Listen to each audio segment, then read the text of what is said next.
తెలంగాణ 17 స్థానాల్లో ఒక విచిత్రమైనటువంటి, వింతైనటువంటి, లేకపోతే ఆశ్చర్యకరమా, లేకపోతే నిజంగా ఇట్లనే ఉందా, వాళ్ళు అంతకుముందు అట్లా చేయలేదు కానీ నిజంగా 8, 9, 10 స్థానాలు భారతీయ జనతా పార్టీ గెలవడానికి అవకాశం ఉందా? అందరు ఇస్తున్నారు. ఎవరిచ్చినా 8 స్థానాలు ఖచ్చితంగా వస్తున్నాయి. 8 స్థానాల్లో మీరు మీరు 8, 9 గురించి మాట్లాడుతున్నారు. నేను India today access my India వాళ్ళు ఇచ్చినటువంటి సర్వేలో ఎంఐఎం 01 అని ఇచ్చారు. అవును, అంటే వాళ్ళు దానికి సంబంధించినటువంటి ఒక 5 నిమిషాలు రాత్రి టైం కేటాయించి ఆ 01 అనేటువంటిది ఎందుకు ఇచ్చారు అనేటువంటిది కూడా చెప్పారు. అంటే వాళ్ళు ఏం చెప్తున్నారు, అక్కడ అండర్ కరెంట్ మాధవీలతకు సంబంధించినటువంటిది కొంత హైప్, చరిష్మా, మోడీ చరిష్మా ఇవన్నీ అండర్ కరెంట్ అయితే హైదరాబాద్ ఓల్డ్ పార్లమెంట్ నియోజకవర్గంలో కనపడుతున్నాయి. ఇది వేవ్ అనేటువంటిది ఎట్లా ఉంటుందో మనం ఏం ప్రొజెక్ట్ చేయలేము. మనం ప్రొజెక్ట్ చేసినంత వరకు దాని యొక్క సంఖ్య ఇది, కానీ అది ఏమైనా జరగవచ్చు అని చెప్పేసి అని ఒక చిన్న అనుమానం వదిలేరనమాట వాళ్ళు.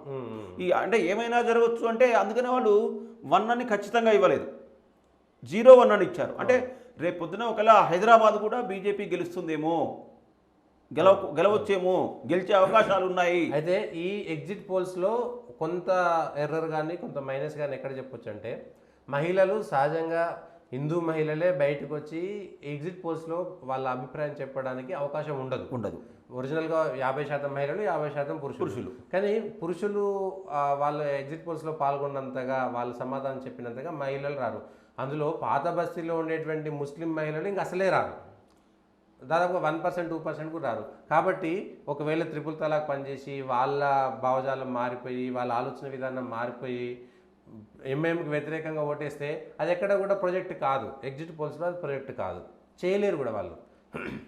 కానీ ఈ విషయంలో నేను మీతో డిఫర్ అయ్యేటువంటిది ఏంటంటే, ఆఫ్టర్ 2019 అంటే 2019 తర్వాత ముస్లిం మహిళల్లో దేశవ్యాప్తంగా ఒక ఆలోచన అనేటువంటిది అయితే ప్రారంభమైంది. అది త్రిపుల్ తలాక్ వల్ల వచ్చిందా, లేకపోతే నరేంద్ర మోడీ వల్ల పాలన వల్ల వచ్చిందా, లేకపోతే ముస్లిం అతి ఛాందసవాద విధానాల వల్ల వచ్చిందా అనేటువంటిది నేను స్పష్టంగా చెప్పలేను. కానీ ముస్లిం మహిళల్లో ఒక ఆలోచన అనేటువంటిది అయితే ప్రారంభమైంది.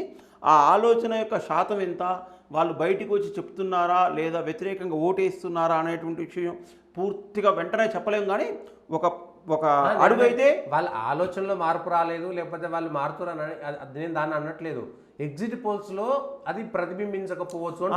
నేను చెప్పబోయేటువంటి విషయం ఏంటంటే, మనం 2020లో భయంకరమైనటువంటి మహమ్మారి కోవిడ్ని మనం చూసాం. కోవిడ్ సమయంలో కూడా కొంతమంది ప్రత్యేకించి ఈ ముస్లిం యువకులు చేసినటువంటి పని మీద, ఎస్పెషల్లీ ముస్లిం సమాజంలో ఉన్నటువంటి మహిళలే తిరగబడి సమాజం అంతా మనల్ని చూసి నవ్వుతుంది, మనల్ని హేళన చేస్తుంది, మనం ఇంకా ఎంతకాలం ఇలా బతకాలి, మనం మెజారిటీ హిందూ సమాజంతో మనం ఎందుకు కలవకుండా దూరంగా ఉన్నాం, ఇప్పటికైనా మీరు మారాలి అని చెప్పేసి వాళ్ళే మాట్లాడినటువంటి సందర్భాన్ని మనం చూసాం. కాబట్టి ముస్లిం మహిళలు కూడా ఒకవైపు మారుతూ వస్తున్నారు అనేటువంటిది నా యొక్క అభిప్రాయం. ఒకవేళ నిజంగానే ముస్లిం మహిళలు కూడా మారి ఉన్నట్లయితే ఈ యొక్క ఫలితం ఆ 01 అనేటువంటి ఎగ్జిట్ పోల్స్ లో ప్రతిబింబించదు. ఎందుకంటే వాళ్ళ ఎగ్జిట్ పోల్స్ లో ముస్లిం మహిళల దగ్గర పోయి అడిగే ఛాన్స్ లేదు. నేను అట్లా అంటున్నాను. అనేది మహిళల యొక్క అభిప్రాయాలు మారి ఉండవచ్చు, కానీ ఎగ్జిట్ పోల్స్ లో ప్రతిబింబించడం అనేటువంటిది కష్టం. వాళ్ళ నాడి పట్టుకోవడము ఏ సంస్థకైనా కష్టమే. అందులో ఓల్ సిటీకి పోయి, అందులో లేడీస్ దగ్గర పోయి మీరు ఎవరికి ఓటేసేటువంటి అవకాశం ఉంది అనేటువంటిది కొంత మేరకు కష్టము. కాబట్టి సరే మొదటి నుంచి వచ్చేది. కానీ 8, 9 తెలంగాణలో భారతీయ జనతా పార్టీకి, అందులో కాంగ్రెస్ బలంగా ఉన్నటువంటి సందర్భంలో వచ్చేటువంటి అవకాశాలు ఉన్నాయా? ఇక ఇప్పుడు మనం ఇక్కడ మళ్ళీ ఇండియా టుడే దగ్గరికి వచ్చి ఆగుదాం. సరే, ఇక్కడ మనం ఒకటి ఇద్దాం. ఒకటి ఇస్తే అవుట్ ఆఫ్ 17లో ఒకటి 16 పోయినప్పుడు ఇక్కడ మనకు 12 మనం అనుకుందాం మ్యాక్సిమం ఇచ్చుకున్నట్లయితే. కాంగ్రెస్ పార్టీకి మిగిలేవి వాళ్ళ 2019లో 3 అయితే వేస్తున్నాయో, నల్గొండ, భువనగిరి, మల్కాజ్గిరి వాళ్ళు గెలిచినవి. ఈసారి స్థానాలు మారుతున్నాయి, సంఖ్య అట్లాగే ఉండబోతుందేమో అనిపిస్తుంది. నల్గొండ, ఖమ్మం, మహబూబాబాద్. అంటే ఎందుకు నేను ఈ విషయం చెప్తున్నానంటే, మనం పోల్ అయిన తర్వాత పెద్దపల్లి, నాగర్ కర్నూలు జనరల్గా కాంగ్రెస్ పార్టీకి ఫేవర్గా ఉండబోతున్నాయి అనేటువంటి వార్తలు విన్నాం. కానీ అక్కడ కూడా పోలింగ్ కాకముందు, పోలింగ్ అయిన తర్వాత ఈవెందో పెద్దపల్లి, నాగర్ కర్నూలులో కూడా వాతావరణంలో కొంత మార్పు కనపడింది. మనం ఆ ప్రాంతానికి సంబంధించినటువంటి వాళ్ళు, ఇక్కడ హైదరాబాద్లో ఉండేటువంటి వాళ్ళు, ఆటో డ్రైవర్లు, క్యాబ్ డ్రైవర్సు, తర్వాత ఓలా కానీ ర్యాపిడో, వీళ్ళతో పాటు మనం ఎప్పుడైనా వాళ్ళతో ట్రావెల్ చేసి మాట్లాడినట్లయితే వాళ్ళ ఒపీనియన్ చాలా స్పష్టంగా చెప్పారు. నేనే దగ్గర నాగర్ కర్నూలుకు సంబంధించినటువంటి వాళ్ళతో 10-15 మందితో మాట్లాడితే, లేదు సార్ పోటీ చాలా నేను నాగర్ కర్నూలు వన్ సైడ్గా ఉంటుంది కాంగ్రెస్కి, పెద్దపల్లి వన్ సైడ్గా ఉంటుందని నేను ఎక్స్పెక్ట్ చేశా. కానీ నా యొక్క ఎక్స్పెక్టేషన్స్కి భిన్నంగా ఓటింగ్ పడింది అనేటువంటిది నేను వచ్చినటువంటి అభిప్రాయం తర్వాత, ఎన్నికల తర్వాత. కారణం ఏంటంటే అక్కడ బీజేపీకి అనుకోకుండా మరి ఎందుకు అభ్యర్థులు కూడా అంత బలమైన వాళ్ళు కాదు. ఇప్పుడు గడ్డం కనీసం నాగర్ కర్నూలు అయినా వాళ్ళ నాయన పేరు ఉంది, కానీ పెద్దపల్లి అసలు అది కూడా లేదు. ఇంత అన్యూహమైనటువంటి పరిస్థితిలో ఈ యొక్క ఫలితం ఎట్లా వస్తుంది అనేటువంటిది కొంచెం ఆశ్చర్యకరంగా ఉండాల్సి. మిగిలినటువంటివి అంటే ఆ 3 స్థానాలు తీసేస్తే మిగిలినటువంటివన్నీ కూడా మనం అందరం విచిత్రంగా ఇక్కడ బీఆర్ఎస్ అందరూ 0-0-0 స్పేర్లో ఇచ్చారు. అంటే ఆ మెదక్ తోట వస్తే రావచ్చు అనేటువంటిది తప్ప 0 ఇచ్చి 1 ఇవ్వాలి కాబట్టి ఇచ్చారు అంతే. ఒక న్యూస్ 18 వీళ్ళు 2-5, రిపబ్లిక్ మ్యాట్రిజ్ వాళ్ళు 3, న్యూస్ ఎక్స్ వాళ్ళు 2. అది తెలంగాణలో బీఆర్ఎస్ పార్టీ వాళ్ళ ప్రాతినిధ్యము లోక్సభలో ఈసారి శూన్యంగా ఉండబోతుంది అనేటువంటిది మాత్రం దీని నుంచి వచ్చినటువంటి ఒక పెద్ద మార్పు. తెలంగాణలో అత్యంత పెద్ద మార్పు ఏంటంటే 11 స్థానాలు 9 స్థానాలు వరుసగా గెలిచినటువంటి బీఆర్ఎస్, 10 సంవత్సరాలు అధికారంలో ఉన్నటువంటి బీఆర్ఎస్ ఒక్కసారిగా 0కు పడిపోతే అది ఎంత పెద్ద ప్రభావం పడుతుంటే ఒక పెద్ద ట్రక్ వచ్చి చిన్న లూనాను టక్కరిచ్చినట్టుగా అనిపించట్లేదు. సహజంగా మన దేశంలో ప్రాంతీయ పార్టీలన్నీ కూడా భావోద్వేగాల నేపథ్యంలో ఏర్పడేటువంటి ప్రాంతీయ పార్టీలు. మీరు అస్సాం గణపరిషత్ తీసుకోండి, తమిళనాడులో డిఎంకే మొదట, తర్వాత తెలంగాణలో ఇది తీసుకోండి, ఆంధ్రప్రదేశ్లో తెలుగుదేశం కానీ తీసుకోండి, వైఎస్ఆర్సీపీ తీసుకోండి. మనం దేశంలో ఉన్నటువంటి ప్రధాన ప్రాంతీయ పార్టీలన్నీ కూడా భావోద్వేగాల మీద ఆధారపడేవి. భావోద్వేగాల మీద ఆధారపడి అధికారంలోకి వచ్చిన తర్వాత వాళ్ళని వాళ్ళు సంస్థాగతంగా సంస్కరించుకోలేకపోతే, సంస్థాగతంగా పటిష్టం చేసుకోలేకపోతే ఇవాళ భారత రాష్ట్ర సమితిని ఏ విధంగా ఇచ్చే పరిస్థితి మనం గ్రౌండ్లో చూస్తున్నామో అదే పరిస్థితి అన్ని రాజకీయ పార్టీలకు భవిష్యత్తులో అయినా ఉంటుంది. కారణం ఏంటంటే మనం అంటే ఒక ఎన్నిక ఓడిపోగానే ఆ యొక్క పార్టీ యొక్క ఉనికి డోలాయమానంలో పడేటువంటి పరిస్థితి, ప్రమాదం మనం ఉంది. కొన్ని పార్టీలు అసలు ఇప్పుడు కాలగమనంలో లేకుండా పోయినవి కూడా మనం చూస్తున్నాం.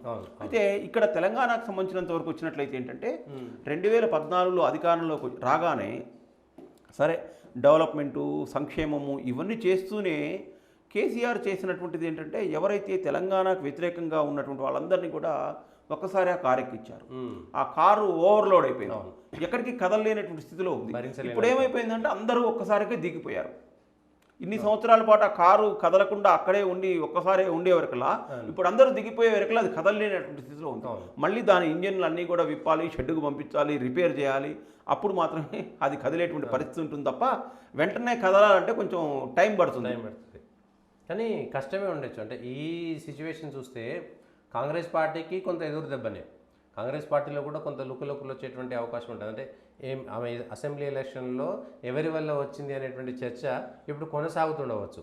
అసెంబ్లీలో గెలుపు రేవంత్ రెడ్డిది మాత్రమేనా కాదు, అందరి సమిష్టి కృషి అనేటువంటి అంశం మళ్ళా తెర మీదకి వచ్చేటువంటి అవకాశం ఉంటుంది. అంటే ఈ విషయంలో అయితే ఒక రకంగా చెప్పాలంటే కేసీఆర్కే అడ్వాంటేజ్ ఉంది. ఎందుకు అంటే అతనికి ఇప్పుడు లోక్సభ ఎన్నికల్లో 0 స్థానాలు వచ్చినా, 1 స్థానం వచ్చినా పెద్దగా పోయేది లేదు, వచ్చేది లేదు.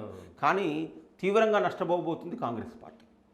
కారణం ఏంటంటే ఒకవేళ మనం అనుకున్నట్టు 3కో 4కో 5కో పడిపోయింది అనుకోండి, పడిపోతే ఒక 2014 తర్వాత ఎవరైతే కాంగ్రెస్లో ప్రధానంగా వెలుగొందారో ఒక 4-5 మంత్రులు ఇప్పుడున్నారు, వాళ్ళ యొక్క జిల్లాల్లో గెలవబోతుంది. ఇప్పుడు కాంగ్రెస్ అక్కడ గెలవబోతుంది. ఏదైతే ముఖ్యమంత్రి గారు ప్రతిష్టాత్మకంగా తీసుకున్నటువంటి మల్కాజ్గిరి కానివ్వండి, భువనగిరి కానివ్వండి, మహబూబ్ నగర్ కానివ్వండి, ఈ 4 చోట్ల మనకు వచ్చినటువంటి సర్వే ఆధారంగా ఓడిపోబోతున్నప్పుడు సహజంగానే ఇక్కడ ఉండేటువంటి ఎవరైతే గెలవబోతున్నటువంటి స్ట్రాంగ్గా ఉన్నటువంటి మంత్రులు ఉంటారో వాళ్ళందరూ ఒక కూటమిగా అయ్యేటువంటి ఆస్కారం ఉంది.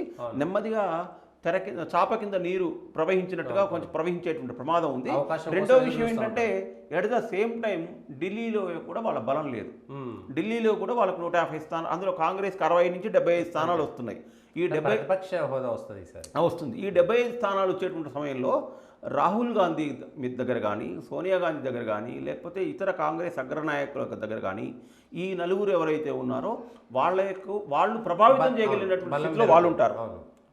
అంటే వెంటనే రేవంత్ రెడ్డిని మార్చరా, అతను కంటిన్యూ చేస్తారా అనేటువంటి విషయాలు తర్వాత, కానీ కొంత వీళ్ళు మాత్రం చర్చ జరిగేటువంటి ఆస్కారం ఉంది. ఆ ఆస్కారంలో ఫలితాలు ఎట్లా ఉంటాయనేటువంటిది మనం రాబోయే రోజుల్లో చూడొచ్చు. ఇంకొకటి కూడా చూడాలి, బీజేపీ 8-9 స్థానాల్లో లేదా 11 వస్తే తట్టుకోగలుగుతుందా భారతీయ జనతా పార్టీ?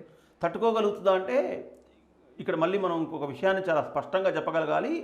ఇది ఈ బీజేపీ 8-9 స్థానాలు తెలంగాణలో బీజేపీకి ఉండేటువంటి సంస్థాగత బలంగా ఆధారంగానో లేకపోతే ఒక చరిష్మా ఆధారంగానో ఒక వ్యక్తి యొక్క నాయకత్వం చూసి ఫేస్ చేసి వస్తున్నటువంటి రిజల్ట్ కాదు. ఇది కేవలం అంటే లోక్సభ ఎన్నికలు నరేంద్ర మోడీ చరిష్మా, ఇది లోక్సభ ఎన్నికలకు మాత్రమే పాలపొంగు. మళ్ళీ రాష్ట్ర అసెంబ్లీ ఎన్నికలు వచ్చే వరకల్లా 2028 జరగబోయేటువంటి ఎన్నికలకు వచ్చే వరకల్లా ఈ ఫలితం ఖచ్చితంగా ఉండదు. వాళ్ళు మళ్ళీ ఇదే ఫలితాలు కంటిన్యూ చేయాలంటే రాబోయే 4.5 సంవత్సరాలు వాళ్ళు విపరీతమైనటువంటి హార్డ్ వర్క్ చేసి గ్రౌండ్లో వాళ్ళ యొక్క స్థానాన్ని పరిపుష్టం చేసుకోవాలి, సంస్థాగతంగా బలపడాలి, ప్రజల్లోకి వెళ్ళాలి.